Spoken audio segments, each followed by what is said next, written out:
പാകിസ്ഥാന്റെ പൊതുമേഖലാ വിമാന company PIA Pakistan international airlines എന്നുള്ളതാണ് അതിന്റെ മുഴുവൻ പേര്.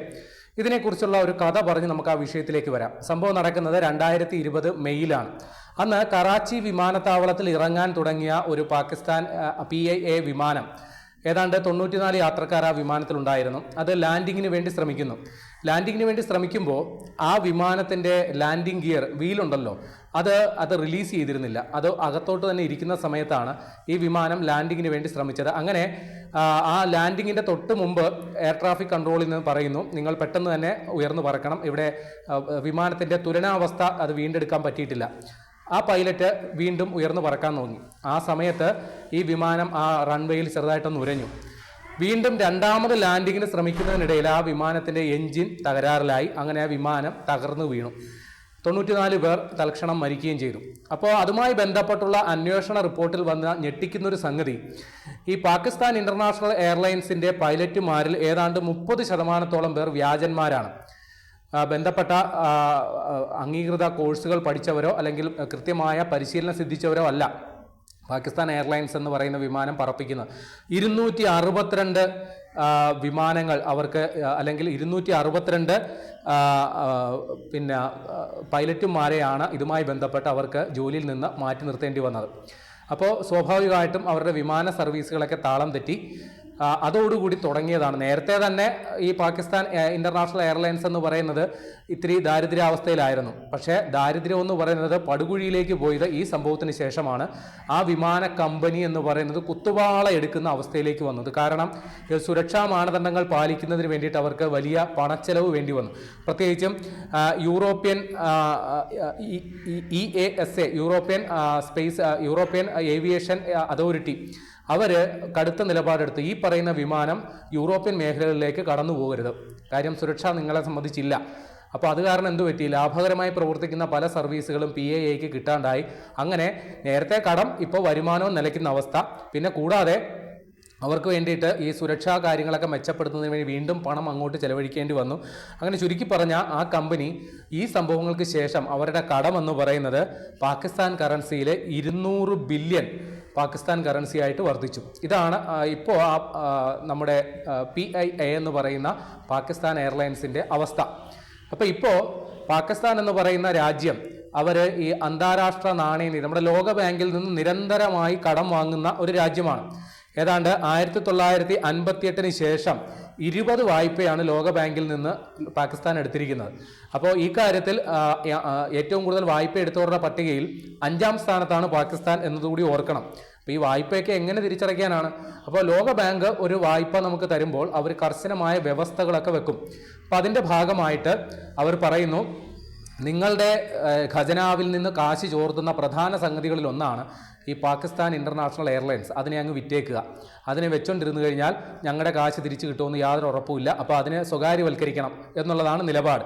അപ്പോൾ ഇപ്പോൾ പാകിസ്ഥാന് ലോക ബാങ്ക് ഒരു 2023 $7 ബില്യൺ ഒരു വായ്പ അനുവദിച്ചിരുന്നു. അപ്പോൾ $1 ബില്യൺ നേരത്തെ തന്നെ കൊടുത്തു. ബാക്കിയുള്ളത് 3 വർഷമായിട്ട് കൊടുക്കാനായിട്ടുള്ളതാണ് പരിപാടി. അപ്പോൾ ഇപ്പോൾ ഇതുമായി ബന്ധപ്പെട്ടുള്ള സാമ്പത്തിക അച്ചടക്ക നടപടികളുടെ ഭാഗമായിട്ടാണ് ഈ പാകിസ്ഥാൻ എയർലൈൻസ് അത് വിൽക്കാനായിട്ട്, അത് സ്വകാര്യവൽക്കരിക്കാനായിട്ടുള്ള തീരുമാനമെടുത്തേക്കുന്നത്.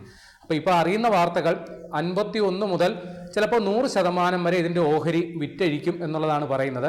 പിന്നെ ഇതിൻ്റെ മാനേജ്മെൻറ്റ് കൺട്രോൾ അടക്കം ഉള്ള കാര്യങ്ങൾ പൂർണ്ണമായിട്ടും സ്വകാര്യ കമ്പനികൾക്ക് വിട്ടുകൊടുക്കും എന്നുള്ള വിവരങ്ങളൊക്കെ വരുന്നു. ഇനിയാണ് ഇതിലൊരു ട്വിസ്റ്റ് വരുന്നത്.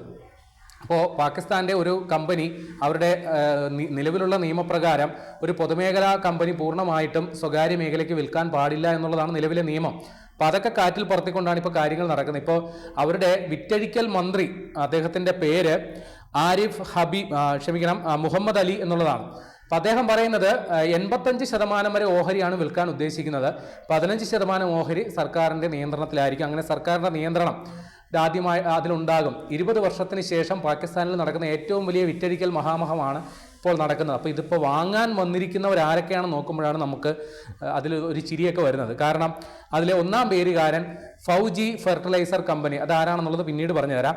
പിന്നെയുള്ളത് lucky cement consortium, Arif Habib corporation consortium, നാലാമത്തെ പേരുകാരൻ എയർ ബ്ലൂ ലിമിറ്റഡ്. ഒരു വിമാന കമ്പനി ഭാഗ്യത്തിന് ഏറ്റവും ഒടുവിലെ യോഗ്യതാ പട്ടികയിൽ, അതായത് പല കമ്പനികൾ സമീപിച്ചു, ഷോർട്ട് ലിസ്റ്റ് ചെയ്ത് 4 പേരെ കൊണ്ടുവന്നതിൽ നാലാമത്തെ ആളായിട്ട് ഒരു നിലവിലുള്ള ഒരു വിമാന കമ്പനിയെ കൊണ്ടുവന്നിട്ടുണ്ട്.